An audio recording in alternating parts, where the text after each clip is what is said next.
บ้านกติกามันคัดล่างเลยอันนี้เนี่ยเกมอันปุ่มน้ำเด้อนี่นะอันนี้เป็นคู่น้ำเด้อ4 คนที่จะมาซิงชนะเนาะอันนี้เป็นคู่เด้อระยะแม่นประมาณ12-13 เมตรนี่เนาะคำว่าพูดเลยอันเจ้าขนาดเต็มก้อนแล้วมันจะแสดงว่าได้ที่1เด้อผมเลยจะไปพูดแต่ชนะได้สิเล่นต่อไปนี่เนาะเขาจะไปเบิ่งกันเลยว่าผู้ใดจะได้ที่1เนาะหรือว่าได้ชนะเลิศ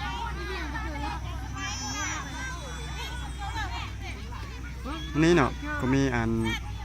พ่อแม่ประชาชนแล้วก็นักทหารเฮาเนาะแล้วก็มีน้องน้อยเยาวชนเด้มาหลายเนาะมาร่วมเกมนั่นเดียวเด้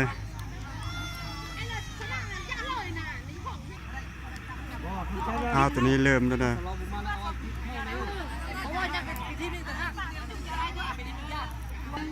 3 เริ่ม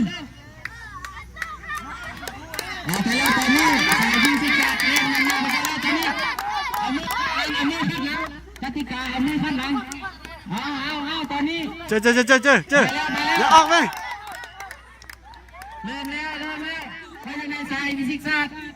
เอ้าเฮียเลยลงแก้วเลยเฮียเลยก็ไม่เป็นยังเอาเสียงขอเสียงดิตอนนี้ถือว่ายังสูสีระดับน้ำถือว่ายังได้น้อยขันล่างมือเอ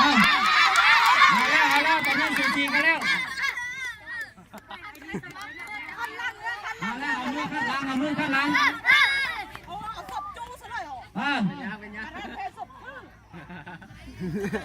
ตอนนี้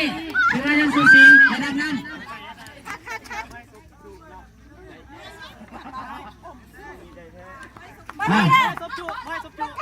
เป็นยัง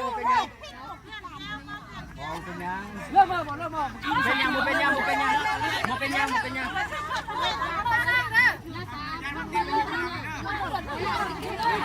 มาทางสายได้สิเต็มก้อนตอนนี้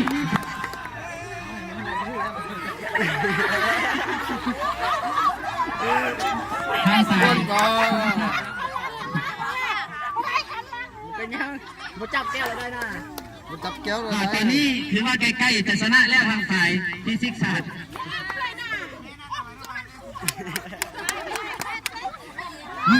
ทางสายชีวศาสตร์เอามาหน่อยเดียว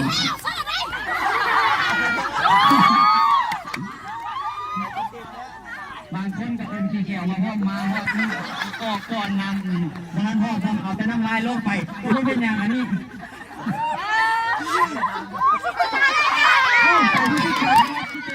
เต้นยกเลยเด้อเต้นยกเลย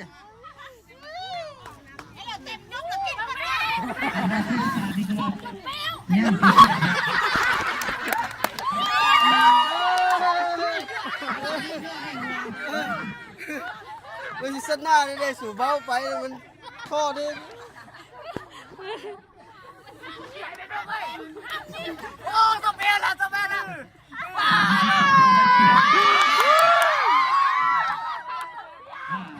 ามพิซิกได้ที่1เด้อซิกชนะได้เกมจบแล้ว